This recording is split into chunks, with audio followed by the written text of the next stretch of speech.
Hey everyone, and welcome back for another deep dive.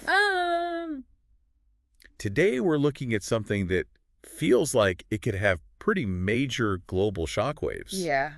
A potential second Trump presidency. hmm Now, before anyone runs for the hills or grabs their political hats, Right. we're not dissecting U.S. elections here. No. We're going worldwide. Okay. We're thinking about how the world might react. Yeah, that's a really good way to put it. So, less about red versus blue. Uh-huh.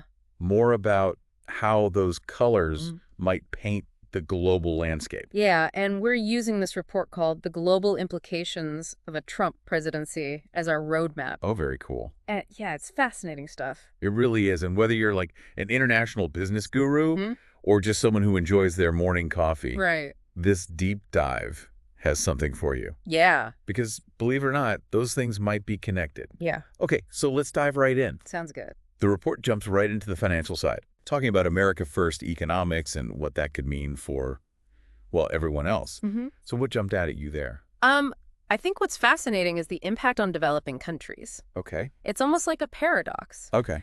On one hand, trade barriers could really slam their exports and hurt their economies. Right. But on the other hand, it might force them to become more self-reliant, Okay. maybe even forging stronger regional partnerships. So like if I can't sell my coffee beans to the U.S. as easily, Hmm. maybe I team up with my neighboring coffee-growing countries and we figure something out. Exactly. Okay. A bit of a necessity is the mother of invention situation. I like it. And then there's the issue of foreign aid, Okay. particularly in Africa. Mm-hmm.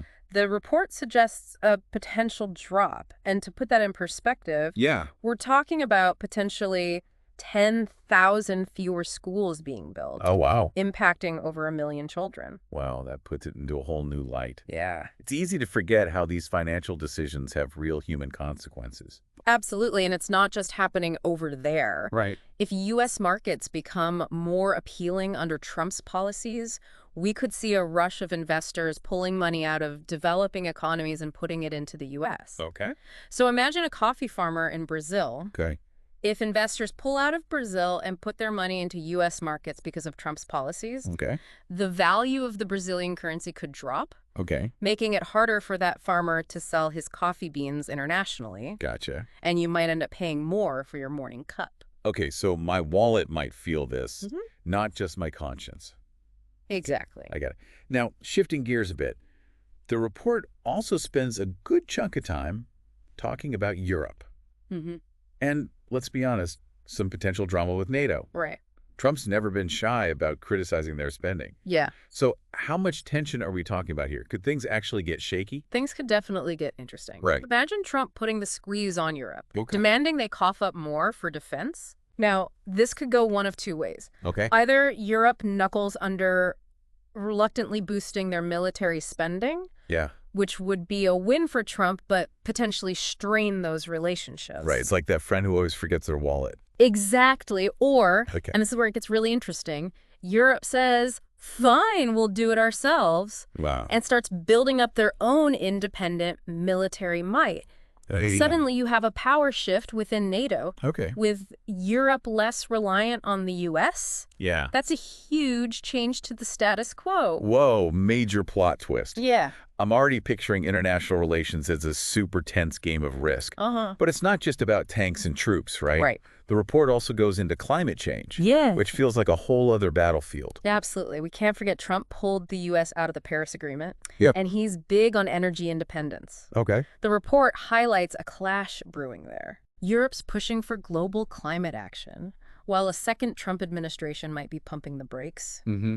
potentially even undermining those efforts on the world stage. Okay. Think about it. If you're passionate about the environment, how does this make you feel about the future? Yeah, that's a big one to ponder, and it gets even more philosophical. Right. Because the report also talks about the impact on democracy itself, not just in the U.S., Mm-hmm. but globally. Yeah. That's a heavy topic. Uh-huh. What's the core concern there? Well, the report argues that Trump's actions, Okay. especially his questioning of election integrity and criticism of the media, Yeah. have weakened democratic norms, Okay. both at home and in the eyes of the world. Gotcha. It suggests a second term could embolden authoritarian leaders elsewhere, Okay. giving them a, see, even America does it Mm. kind of justification. So it's less about specific policies Right. and more about setting an example, Exactly. for better or for worse. Precisely. And this isn't just some far-off political theory. Think about the clothes you wear or the phone you use. Many of those supply chains are global. Right. If democracy weakens, it could disrupt those systems in ways we can't even predict yet. So even if I'm not glued to the news, this stuff could still end up on my doorstep. Yeah. Literally, okay, getting a bit more specific. The report also dives into Ukraine. And honestly, Trump's stance on Russia has always felt complicated. A little bit. How might a second term change things there, especially with the war going on? Well, the report highlights Trump's America First mantra Okay. and his past criticism of U.S. involvement in foreign conflicts. It suggests that a second term could mean less U.S. support for Ukraine, Okay. particularly military aid. Yeah. That, of course, would be a huge boost to Russia. And not a comforting thought. But, Yeah. but the report also mentioned something about Europe stepping up in that scenario, right? Exactly. It suggests that European NATO allies might have to take on a larger role in supporting Ukraine if U.S. involvement decreases. So we're back to that potential power shift we talked about earlier, Yeah. with Europe potentially taking the lead. That raises a ton of questions. Yeah. What would a more European-led response even look like? Right. Would it be enough to counter Russia's aggression? Those are the million-dollar questions. Yeah. And ones we'll be exploring further as we continue this deep dive. All right, we've covered a lot of ground. We have. Trade wars, brewing NATO, possibly reshuffling democracy itself feeling a bit shaky. Yeah. But we're not done yet. No. What about the global economy as a whole? Uh-huh. What's the report's take on that? Well, it suggests we should buckle up for a potentially wild ride. Okay. Global stock markets could see some serious volatility due to Trump's unpredictable economic policies. Okay, so maybe I should hold off on investing my life savings right now. Probably a wise move. Okay, good to know. But here's the twist. While overall things might be shaky, Okay. the report also points out that specific U.S. sectors like energy defense and manufacturing could actually benefit from his policies. Oh, okay. And those gains could spill over into the global market, Could. creating both winners and losers depending on where you're standing. So it's not all doom and gloom. Right. Some folks might actually come out ahead. That's the complexity of it all. Yeah. It's not a simple equation. Right. And the report really emphasizes that there are a lot of moving parts. But we've only just scratched the surface. Yeah. We've gone from trade wars to climate change, democracy in peril, to the fate of Ukraine and the global economy hanging in the balance. It's a lot to digest. It is. And there's still more to uncover. So we'll be back in part 2 to delve even deeper into this potential future. Okay. So stay tuned. Sounds good. Welcome back to our deep dive into the global implications of a potential second Trump presidency. Yeah. We've already uncovered some serious potential shakeups from financial markets to military alliances. We have. And it feels like we're just getting started. Yeah, it's true. This report really is like opening Pandora's box of what-ifs. Yeah. It is. And one of the most intriguing aspects, for me at least, is how a Trump victory might ripple through other countries' internal politics. Almost like a political butterfly effect. Ooh, I like that. So like one flap of the wings of the U.S. could cause a political hurricane on the other side of the world. Right.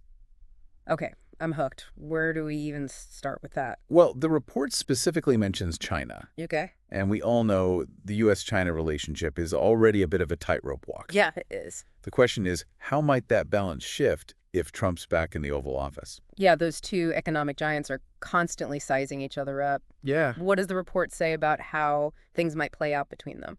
Well, remember Trump's trade war with China during his first term? I do, yeah. Those tariffs he slapped on Chinese goods really rattled the global economy. They did. And the report suggests we could see a continuation, maybe even an escalation of that confrontational approach. So imagine a world where those trade wars become the norm, not the exception. What would that mean for, say, everyday consumers like me?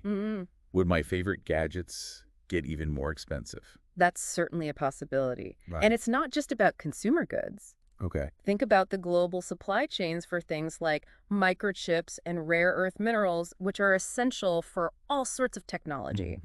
Increased tensions between the U.S. and China could disrupt those supply chains, causing shortages and price hikes across the board. Okay, so my wallet might feel the pinch. Yeah. But the report also hints at something even more volatile. Okay.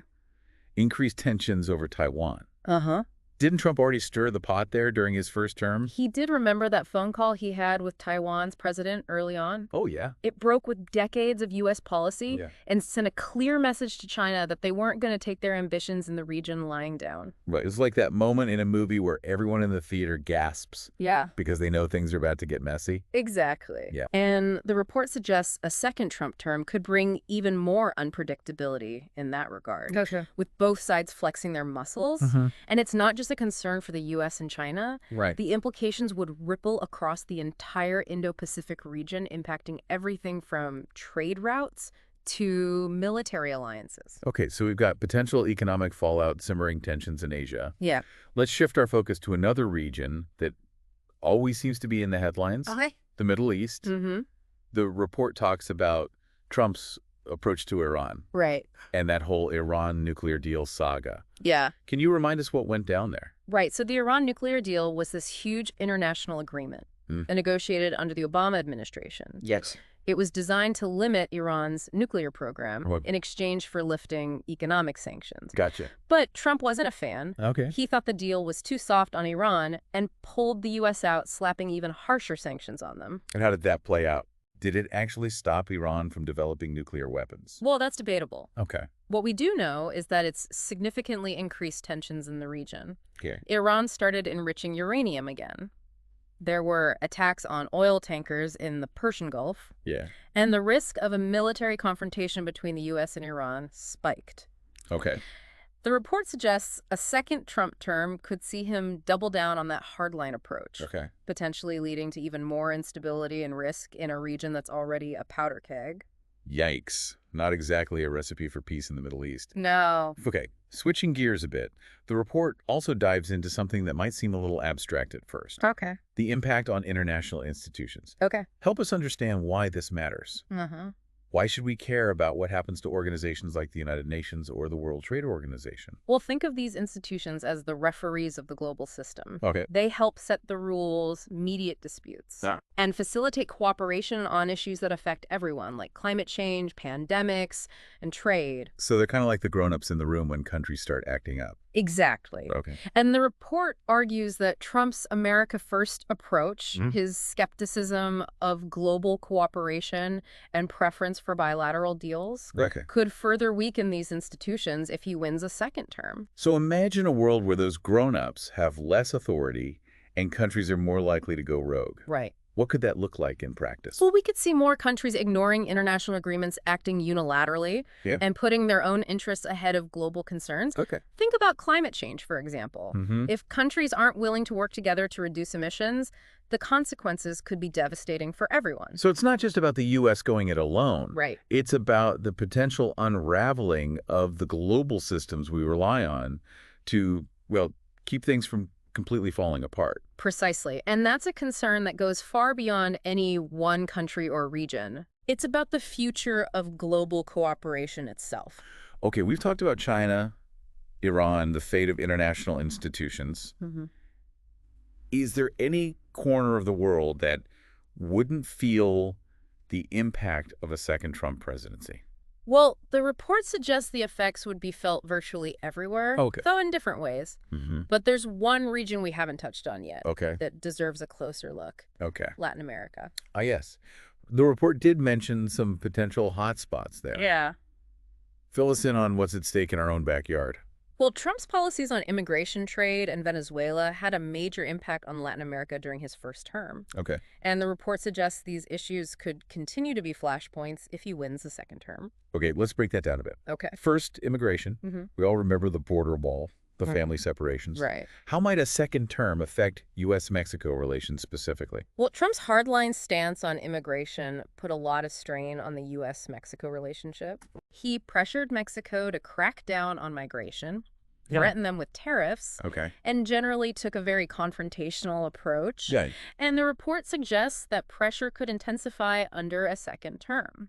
So imagine even more tension at the border, more families being separated, and a more adversarial relationship between the two countries. Yeah, Not exactly the image of friendly neighbors. exactly. And it's not just about immigration. Okay. Trump also renegotiated the North American Free Trade Agreement, or NAFTA, Yeah.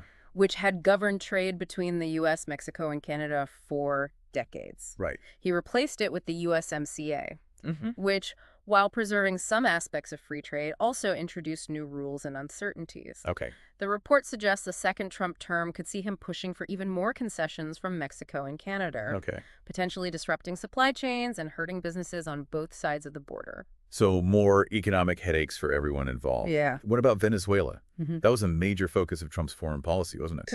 It was Trump-imposed sanctions on Venezuela, Okay. recognized the opposition leader as the legitimate president, Right. and even hinted at the possibility of military intervention. Okay. Now, the report suggests that a second term could see him ramp up that pressure, Okay. potentially escalating the crisis and further destabilizing the region. Okay. So potential trouble on the immigration front, trade uncertainties, and a looming crisis in Venezuela. Yeah. It sounds like Latin America would have a lot to grapple with if Trump wins a second term. It certainly does, and these are just a few of the potential global implications outlined in the report. Yeah. As we've seen, it's a complex and interconnected web of challenges and uncertainties. Well, we've done our best to untangle it so far, Yeah. but there's still more to explore. Join us in part 3 as we wrap up this deep dive and consider the even broader global implications of a potential second Trump presidency. Welcome back to the deep dive. We're wrapping up our exploration of what a second Trump presidency could mean for the world, and honestly, it's been quite the journey. It really has. We've jumped from continent to continent, issue to issue. Yeah.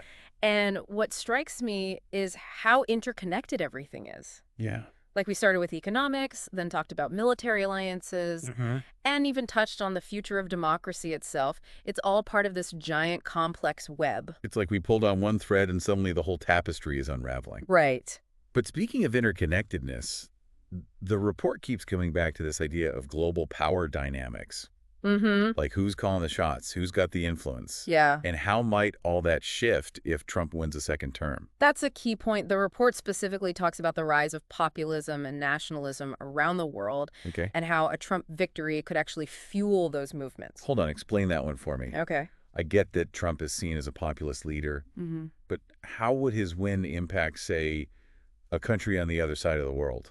Think of it as a ripple effect. Okay. Trump winning again could be seen as a validation of his America First approach. His skepticism of global institutions, his focus on bilateral deals. Okay. It's like saying, hey, this go-it-alone, us-against-them mentality works. Right. And that message could resonate with leaders who have similar viewpoints, even if they're in totally different political contexts. So it's not just about what Trump does during a second term, Right. but about the message it sends to other leaders. Exactly. It could embolden them to take a more nationalist, inward-looking stance, Okay. putting their own country's interests first, even if it means stepping on some toes or breaking some international norms. And that doesn't sound great for global cooperation, does it? No, not really. Like, how do we tackle climate change or pandemics or any of those big global issues if everyone's just looking out for themselves? That's the worry. It could make it much harder to reach international agreements, to find common ground, to act collectively when we need to. Yeah. It's like trying to solve a puzzle when everyone's grabbing pieces and running off in different directions. Okay, so that's a pretty bleak picture. Anything else in the report that keeps you up at night? Well, there's this term they use that I find pretty unsettling. Huh? Democratic backsliding. It refers to the gradual erosion of democratic norms and institutions. Okay. Things like free and fair elections, independent judiciaries, freedom of the press, all those things we tend to take for granted in a democracy. Yeah. And they're saying this backsliding is happening globally. Okay. Like, democracy itself is kind of in retreat. Gotcha. That's the argument. And the concern is that a second Trump presidency could accelerate this trend. Okay. Think about his efforts to overturn the 2020 election, his attacks on the media, his constant questioning of the judiciary. Those actions sent shockwaves around the world. Right. It was like everyone was watching thinking, wait, that's not how democracy is supposed to work. Exactly. And if it happens again, if those norms are violated and there are no consequences, it could embolden other leaders who might be tempted to follow a similar playbook. It's like giving them permission to say, see, even the United States isn't immune to this. We can get away with it too. So it's like a virus spreading, weakening democracy, bit by bit, country by country. Right. That's a chilling thought. It is, and it highlights the stakes involved in this election. Yeah. It's not just about American politics. It's about the future of democracy as a global ideal. Wow, we've covered a lot of ground in this deep dive. We have. We've talked about economic upheaval, shifting alliances, the rise of nationalism, the fragility of democracy. It's a lot to wrap our heads around. Yeah, it is. As we come to the end of this episode, what's the one key takeaway you'd like our listeners to remember?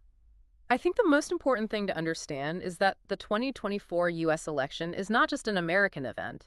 It's a global event with the potential to shape the world for years to come. Right. The choices made by American voters will have ripple effects that will be felt far beyond U.S. borders, Yeah. impacting everything from the global economy to international relations to the future of democracy itself. Powerful stuff.